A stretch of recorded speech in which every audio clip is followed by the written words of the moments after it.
hold on, let me get my tea. This is gonna be a long ass video.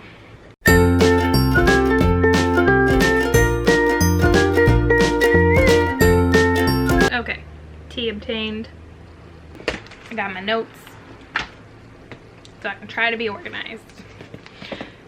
So this is my September wrap up, and I keep thinking about trying to change how I do my wrap ups because I'm not 100% happy, but I can't figure out what I want to do. If you have any suggestions, let me know. I did change how I organized them last month, and I tried to make that process a little more organized for me this month, so we'll see.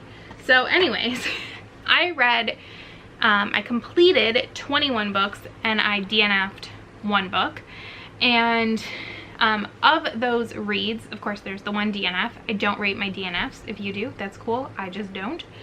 I had 1 2-star read, 9 3-star reads, 9 4-star reads, and 2 5-star reads. And just like last month, I'm going to break these down into kind of like subcategories, and I will try to put the times of those categories up on the screen in case you want to check them out specifically. So those categories are DNFs, nonfiction reads, rereads, which is kind of a weird category this time, you'll see, ARCs, 2019 releases, and finally backlisted books. So let's get started. So first, the DNFs. So the book I DNF'd was The Glamorous Double Life of Isabel Bookbinder by Holly McLean, and I read this for my summer TBR. This is a chick lit contemporary book. Is chick lit still a subgenre? I don't know. I'm calling it one. This is the first book in a series actually, and it has a really low ratings on Goodreads, so apparently I'm not the only one that didn't like it. And I hate to hate, which is a strong word, on a fellow Holly. I like default to supporting all other Hollies. Does anyone else do this with their name? Do you just like default to supporting all people with your name and then they disappoint you? I'm looking at you, Holly, on Big Brother. But this was just not a good book. So it felt so much like somebody read Confessions of a Shopaholic and just wanted to write their own story but didn't make it their own. And that's really disappointing. Like, I don't think Shopaholic is necessarily the most original story out there, but Sophie Kinsella does a really good job of making Becky likable and believable and compelling to read about even when she's being obnoxious. Like, Isabel is just freaking annoying. I will try to go into this a little bit more in my summer wrap up, which will be up later this month, where I talk specifically about the 5 books that were on my seasonal TBR. But yeah, I did not really enjoy it. I DNF'd it about 65 pages in, and then I skimmed it a little bit and read towards the ending, but you know, I didn't like it. So next we'll talk about my nonfiction books, which I primarily listen to my nonfiction, which is what I did for all of these. So first I listened to You Do You by Sarah Knight, and this is like a self-help, self-development book. I gave this 4 stars. Sarah Knight reads her own audiobooks, and I read last month or the month ago, I can't remember, I think it was Get Your Shit Together was what I had read, I think, I don't know.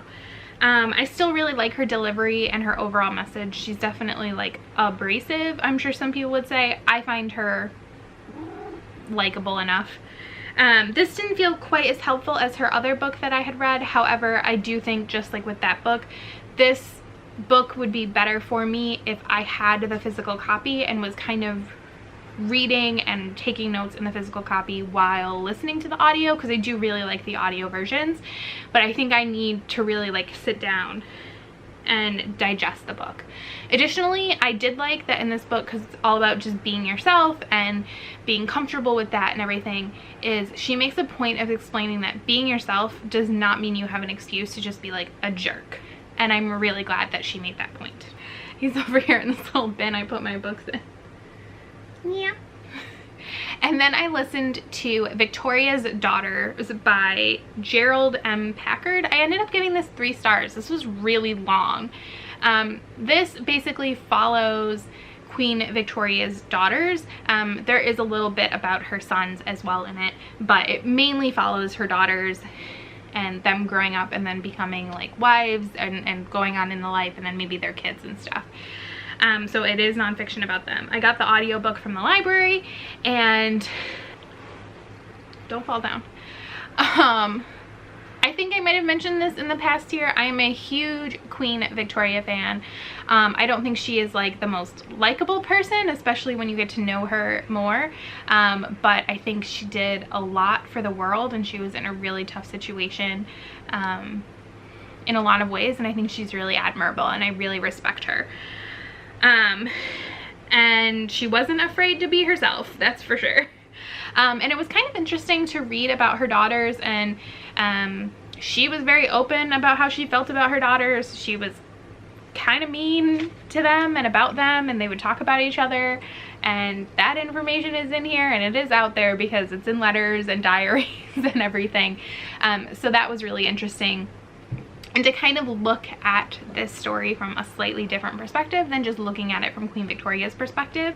I did have some trouble keeping everybody straight and what was going on. There would be like jumps between people, which makes sense because it was more like the story was being told chronologically, so you have to jump between daughters and the sons a little bit as well. But that, in addition to pretty much everybody has two names, like their real name plus a nickname, plus like half the people are named Victoria and Albert, so it's like really confusing. I needed like a family tree, so if I had read it physically, I may not have had that same issue as with audio. I still feel like I got the overall point. It was really nice to learn about her daughters and what they were able to accomplish, and they had really difficult lives, and I think it's really easy to forget that just because these people are wealthy or come from some sort of privilege that means that their life, you think their lives are perfect, but that's not the case. Everybody has their own shit to shovel, you know, like, so that was interesting. I also listened to How to Be a Federal Criminal or How to Become a Federal Criminal by Mike Chase. I gave this 4 stars. It's kind of humor. It's kind of sad, really, when you think about it. It's like a political commentary. I follow him on Twitter. His Twitter is Crime-A-Day. I think that's what it is. If I'm wrong, I'll put the correct handle on the screen for you. On there, he'll like tweet out about various crimes, and he tends to be pretty snarky, and he'll like specifically tweet out things that are in reference to things going on in the political climate of America today, because specifically about American crimes. And this story covers a lot of these really crazy and, in my opinion, unnecessary laws that we have. So like he writes the whole book basically explaining like, well, if you want to be a criminal, like this is what you'd have to do in this situation. Like you want to like violate like food laws, because part of the problem with the laws is that it's not just that laws are enacted by Congress, which is how things are supposed to happen, not to get into like political American commentary or anything, but because the way we've structured things at this point is we're saying that any federal administration can pass like regulations basically, and then those become illegal if you violate those regulations and become federal crimes. But like, should they be federal crimes? I don't know. So I liked how he structured it, like going through all of that and like what you would have to do to be a federal criminal. And also a lot of these things are never pursued, which then if you're not going to pursue it, why is it illegal? Like, you know. Like I said, I listened to the audiobook. I got it from the library. I enjoyed it. I loved the Twitter. I love the snark when he just like tweets out like the specific code in reference to whatever's going on. It's pretty funny. And so then I listened to 2 kind of science-y audio books that are nonfiction. So the first is Under the Knife by Arnold Vandelaar, I think. I gave this one 3 stars. I think this one is translated. I think it was originally written, he's like Dutch? Maybe? He says in the beginning, and I can't remember, I'm so sorry. This is like science medical history. It specifically talks about like 28 surgeries that like changed the world, so like the first time those surgeries were performed. It was interesting. It occasionally made me like uncomfortable just to hear about these things, Like there was people doing self-surgery. There were things about like, a lot of times talking about like bladder stones and oh my gosh. And I don't know why, but hearing about men specifically doing things to themselves is like extra cringy to me than when women are having surgery, which I would feel like the women thing would be more cringy to me because it's something I can more easily connect with. But no, it's the dudes. And it is really crazy because he talks about all of these surgeries, and like when you think about it, like somebody had to do these surgeries first. Like somebody had to be like, you know what, your heart is broken, I think I could put another heart in there. Oh, your vein is leaking, I think I could sew that up. Like, who the hell thinks they can do this nonsense? But they can, and they do, and now we do these things. It's crazy. So I liked it, I enjoyed it. It just wasn't like my favorite book. The other book I read was The Mystery of the Exploding Teeth by Thomas Morris. This one I gave 4 stars. This is pretty similar, but this one goes through various like mysteries and oddities throughout the history of the medical field. And the author, who's not, I think he says he's not like a scientist or a doctor or anything, he just finds this interesting, which I liked. Explains like, this is what was going on, this is what they thought at the time. Like they include contemporary accounts, and then what modern day knowledge and information says, it like how that explains what was going on. This one also gave me some of like the cringes. Sometimes it's just really hard. Like there was this lady that kept like, pins would just like show up in like abscesses on her body, and like they would just pull them out. Oh, and like that one they ended up saying like they think she just had pica and she would just eat pins, and then they would like perforate her system and then like her intestines or whatever, and then go into her body and then just like make their way out. Oh, no. So it was really fascinating to hear about all of these different things, especially to hear about like what they thought at the time, what they think now, and all of that. And the way the audiobook was structured, I really enjoyed. So there was one like main narrator, I would say, and then there was another narrator who would do all of the like firsthand account, contemporary, historical stuff. So like you knew when it was jumping between like the actual author's voice and the documents, I guess. It's been a long time since I was in school, and I no longer know how to say things, I guess. So next we will talk rereads, and like I said, in the reread category things are gonna get a little weird. Rereads and Backlist kind of got combined this time. So first I listened to as a reread, why, I have no idea, because I remember not particularly enjoying this book, but I reread #Nerd by Cambria Hebert. I always want to add an extra R to her name. I gave this 3 stars. It's new adult. I heard about it years ago. I read it years ago. It's about like the nerdy odd girl and the star football player, and she tutors him and then they fall in love and all this stuff. I got this on Audible Escape. Like I said, this was a reread. I gave it 3 stars, which is what I gave it last time. It's not a horrible book, it's just not my favorite. It has a lot of stuff I don't particularly like, or I find a little frustrating in my fiction, and you see it a lot in new adult, especially new adult when new adult was first a genre. I know it's like a weird thing right now where people don't know if new adult still exists. I still classify things as new adult, so it exists in my world. It's very dramatic. It's very soap opera-y. It reminds me a lot of an Abby Glines book, so if you like her stories, then you might like this. There was a lot of dialogue that bothered me, and I don't know if it was because of the audio, like if I would have just not noticed it in the like reading of it. Like if I never hear the phrase "hells no" again, it'll be too soon. Hell no is fine. Hells no is just no, I can't. The male narrator, I think it did a really good job. The female narrator, she wasn't awful. I just think that the male narrator was much better, and I think he saved a lot of this book for me. I actually went on for some reason, even though I didn't particularly love this. And I listened to #Hater, which is book 2, which I give 3 stars. It follows the same characters. And then the third book, which is the final book that follows these characters, #Player, which I gave 2 stars. That one was just super unbelievable. Yeah, I'm not going to say much because it's a series, so I don't want to say too much. So then I reread Tangled Like Us by Krista and Becca Ritchie, and I listened to this on audio. This is actually a 2019 release. It came out back in January, and I did read it back in January or February, but Sinful Like Us was coming out in September, so I wanted to like reread this. I gave it 4 stars, which is what I gave it last time. It's a contemporary romance. It is the 4th book in their Like Us series. This one follows a new set of characters, Jane and Thatcher.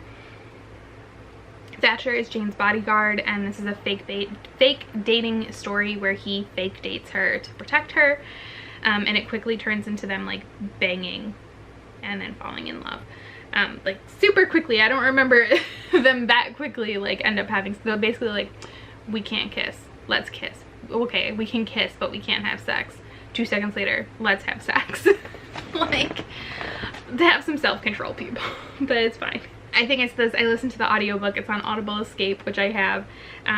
Stephen Dexter, who plays Thatcher, like, holy shit, can this man act a voice? Like, this man could read the phone book to me. Like, I don't even know. And I now want to listen to every single book that he narrates, and I'm just upset because I want to read Sinful Like Us, but I almost just want the narration, and it's not out yet. And I do know he's doing it. People were asking. I follow him on Facebook, and he announced that he is doing the Sinful Like Us narration, so that's awesome. I'll probably end up reading it as an ebook, which I own, and then I will and I'll probably just listen to it on audio because, oh my gosh, his voice, damn, amazing. And so then I reread The Ugly Duchess by Eloisa James, which is the 4th book in her fairy tales series, which is unconnected books. They're just retellings of fairy tales. I actually ended up listening to this on audio. This is a, not surprising, ugly duckling retelling. I gave this 4 stars, and I remember this being one of my favorites in the series, and it's not one of my favorites. It's still a good book, obviously. I gave it 4 stars. But it wasn't as good as I remember it being. So it is Friends to Lovers, and it's also a like marriage of convenience, and it's also a second chance romance story. Theo and James, the main characters, are really great. They're really well done. I really liked reading about them like falling in love with each other in like the first half of the story. I think that that was done so well. They're very young. They're like 17 and 19, but she does such a good job of exploring those feelings and that relationship. It's really good. The reunion aspect, like the second chance aspect in like the second half, I felt was a little fast for me for a resolution. But it was still a good story. I still like it. I still support these characters together. And I liked what she did with the ugly duckling retelling aspect. So it's not like she suddenly has a magical glow up. She gains confidence and believes in herself, and then other people just feed off of that. And I really appreciated that aspect as well. So then I reread Hothouse Flower by Krista and Becca Ritchie, which is the 2nd book in the Calloway Sisters series, because the way those go is it goes Rose and Connor, Rake and Daisy, Rose and Connor, Rake and Daisy, but I'm reading them by couple order in my reread. I listened to this on Audible Escape as well. I gave it 4 stars, which is what I had previously given it. And fun fact, Stephen Dexter also plays Reich in these books. I love how supportive Reich is of Daisy. Like, he is such a good friend and a good boyfriend. He's very caring, and I really appreciate that. However, I do think that he's a little dismissive of Lily, who's Daisy's sister, and I have seen other people complain about this in Krista and Becca's Facebook group, and I understand. So, and like, it bothers me. Like, I mean, I'm a Lily, hardcore Lily fan. I understand that like he cares more about Daisy because he loves her, you know, but he treats them differently when they're in like the same situation, and it does kind of bother me. I understand why he does it, but it does rub me the wrong way. You know, it just hurts my heart. And Daisy goes through so much in this story. She's dealing with some PTSD from a bunch of things that happened to her, and so it's hard to listen to her have to go through those things, but she's so strong and she's so brave. There is an age gap between these two characters. Like, she just turned 18, and they've known each other since she was 15, and I will say that still makes me a tiny bit uncomfortable. I know that nothing happened prior to her turning 18, and I know characters really do love each other and it's not a toxic relationship or anything, but the age gap still gives me a little pause, especially this early on in their story. Like, once they're older, I definitely have no issues, but you know, and if that's something that you are apprehensive about, that's something to know going in. I still totally support Razy as a ship, and I believe in them, but them's my thoughts. Ooh. So next, let's talk arcs. So the first arc I had was It's a Whole Spiel, which is edited by Catherine Locke. I ended up giving this 3 stars. So this is an anthology of short stories by a bunch of different young adult authors, and they wrote young adult Jewish authors who wrote short stories about Judaism, being Jewish in America, and being young. And the way I rate anthologies is I rate each story individually, and then I average that rating out. Now, if you just ask me, like, what would I give this anthology a rating without thinking about each story individually, I would say 4 stars. So maybe my ratings are wrong, but that's my ratings. I really enjoyed this. It showcases a wide variety of different experiences of what it's like to be Jewish in America, because the Jewish culture and Jewish religion is very varied, is really varied. You know, you have, from a religious perspective, you have like Orthodox to Reform. You have people who are culturally Jewish and not religiously Jewish, and they explore a lot of those aspects, which I think is interesting. I am not Jewish, but I think that it's a really interesting culture and religion. I've always found it fascinating, and I'm glad this book exists in the world, because there should be more Jewish stories out there, especially for teens. I'm sure that they experience the struggles that we're in here. My written review has information on each story. I wrote like a little blurb every time I finished one, just to explain like what I thought about them, which links below to my Goodreads if you want to check it out, or my blog, where you can check that out.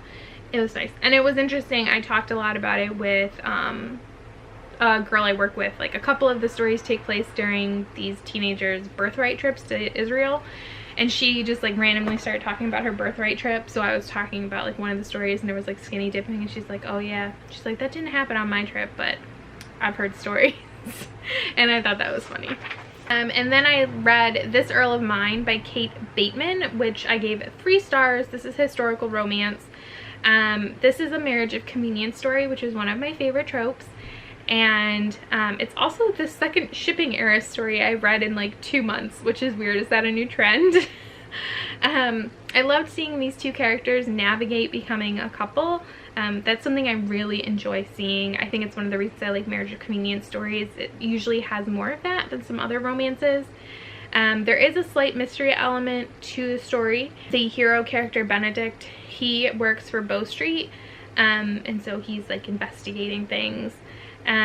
Some of the mystery elements were some of like the weaker parts of the story. Certain things seem to be very convenient. And Georgie, the heroine, she would get a little whiny about not being included in things. And like, yes, he was trying to protect her, but also like she literally needed protection, and like she would just put herself in situations and then be in danger and cause problems, and just like, get over yourself. There is a little side story with Georgie's little sister, younger sister, and the guy that she loves, and I thought that that story was adorable and a nice inclusion into this story. And then the final arc I read was Goalie Interference by Avon Gail and Piper Vaughn. I don't know if it's Avon or Avon. I'm from Rochester, New York. We have a town here spelled A-V-O-N, and it's Avon, not Avon like the makeup company. I don't know, I'm sorry. I give this 3 stars. This is a contemporary hockey romance. It's male-male, and it's between 2 goalies who are on the same team. So they're competing to be the starting goalie, and goalie is one of my favorite positions to read about when it comes to a hockey romance, just because I think a goalie is a different kind of personality. I think that's why I think it's interesting. And it's also, and you see this in this story, there can only really be one goal. Like, there is a backup goalie, but really there's one goalie on a hockey team. It's not like a lot of other positions where it's easier to slide in and out of, so it does add like an extra tension to the story. This is the 2nd book in a series by them. It's the first one I've read. This is like an enemies to lovers story. They immediately don't really get along with each other, and then having to compete for this starter position adds to that tension. And I really enjoyed their dynamic with each other. There's also tons of diversity in this story. There's Ryu, who is Japanese American, and then Emmett, who is African American. And it was nice to read that. I kind of wish the cover was a little bit more obvious. And it was funny because when I was reading it, I was like, something happened and I was like, oh, is Emmett black? And then I was like, oh, maybe I'm just like reading into it. And I change the race of my characters all the time. Am I weird? Am I the only one that does that? I can talk specifically about books that I've done that in if you want to know, where like I make my characters not white. I like don't even do it intentionally, it just happens. It's just how they pop up in my head. So I was like, oh, maybe it's just me. And then he specifically says something because he gets, one of the characters comes out, says that they're gay, and then they're like, oh, and he's like, why do you think I'm gonna have a problem with that? Because I'm black, which I understand is like a stereotype in America, especially in America. I don't know about other countries. And so and I was like, oh, okay, so he is. And then I looked at the cover and I was like, oh, okay, I guess that guy is black, but I really thought he was white when I first saw the cover. So I don't know. I just wish it could have been more obvious. Maybe that was just me. Maybe I'm overthinking this. And there is more and more diversity in hockey, which is traditionally a very white sport. So it's nice to see that also in fiction hockey. The romance was a teensy bit lacking. These characters have really good chemistry, like physical, sexual chemistry. But the growth from a lust sexual relationship into having love, I didn't fully see there. Like I didn't see like how that grew and changed and evolved as much as I would have liked. But overall, it was pretty good. I would read another book by these authors, maybe the first book in this series. I don't know. So then let's talk about 2019 releases. I read Tell Me How You Really Feel by Amina May Safi. I ended up giving this 3 stars. It's YA contemporary. It is a female-female romance. Oh no, that's just like the leaves. Okay, I thought there was like a scratch on my book. And this is my first female-female romance as far as I know. So I think I've said this before. If you have any recommendations, leave them below. It's enemies to lovers, which is a trope I like, and I thought this one was done really well. Like, it's not toxic enemies to lovers, which is really easy to have happen, and you see a ton in adult romance. A lot of people say that Rachel and Sana's relationship is like Paris and Rory from Gilmore Girls, and in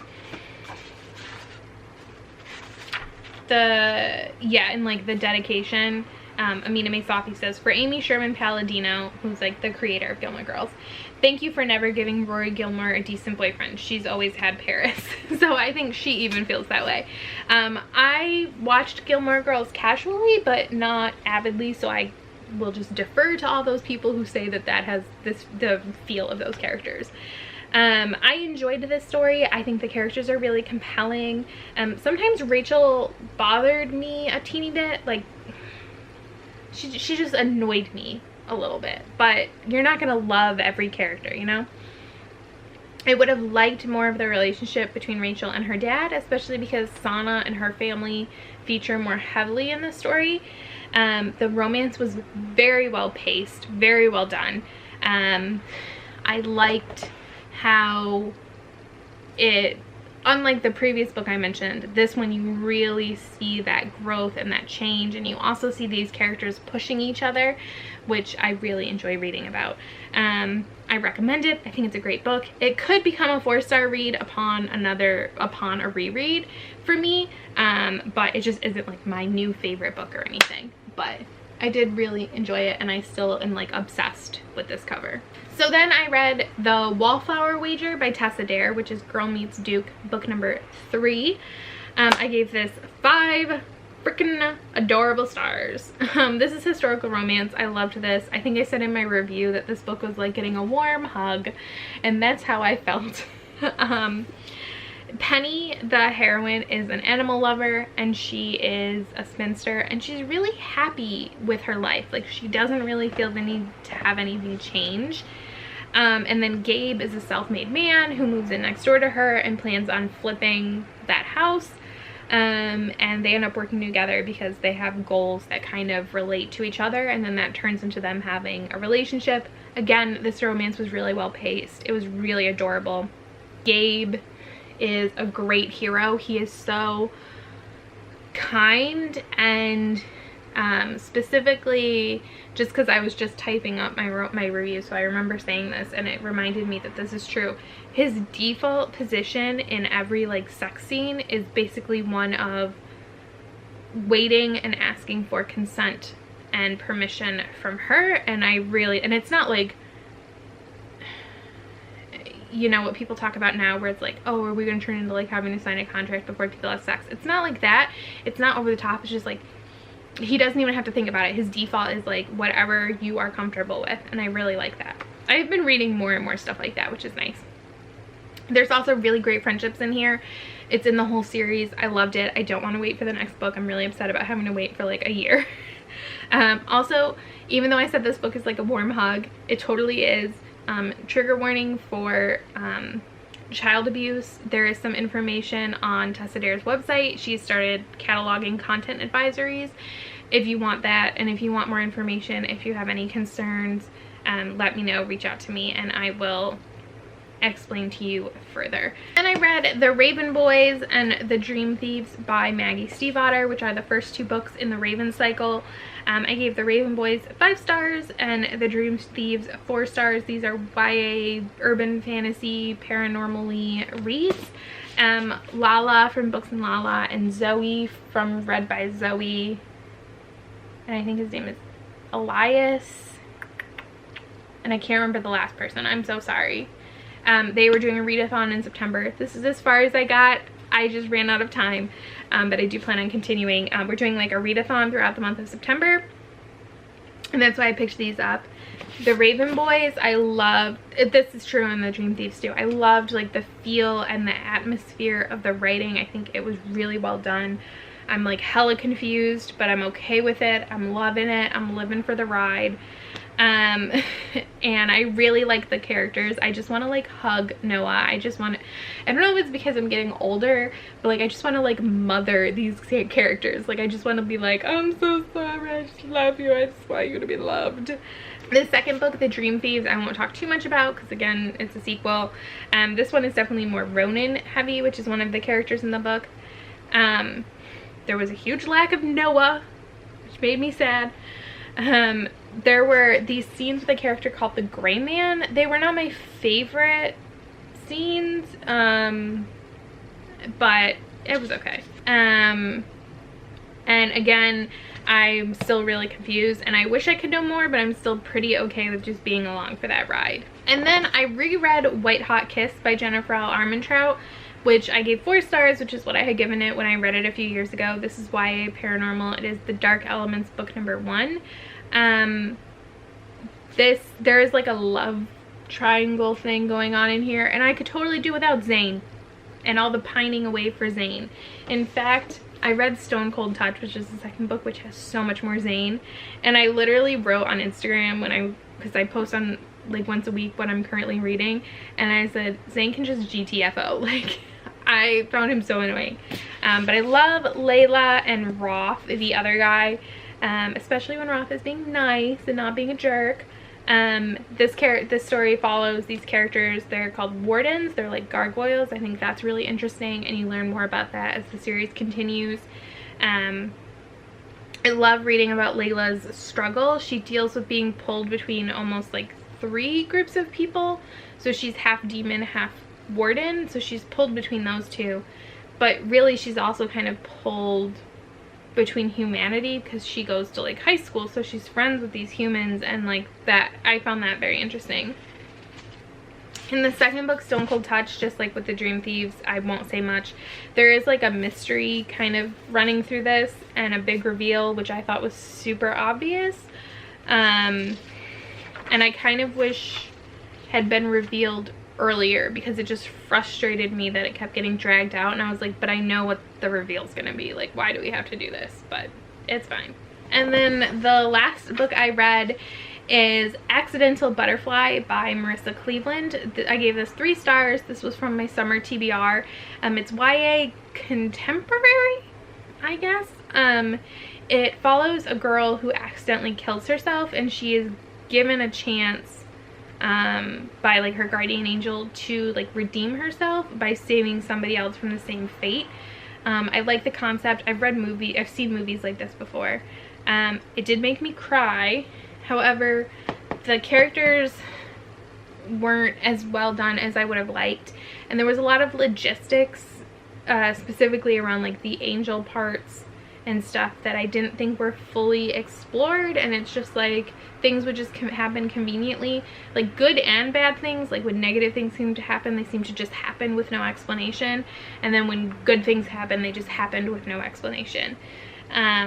There's also a romance element which I felt detracted from the story, and I don't say that very often, but I almost wish either the story needed to be longer so the romance could be better developed and more believable, or it needed to not be there, and instead this is just this character growing and learning.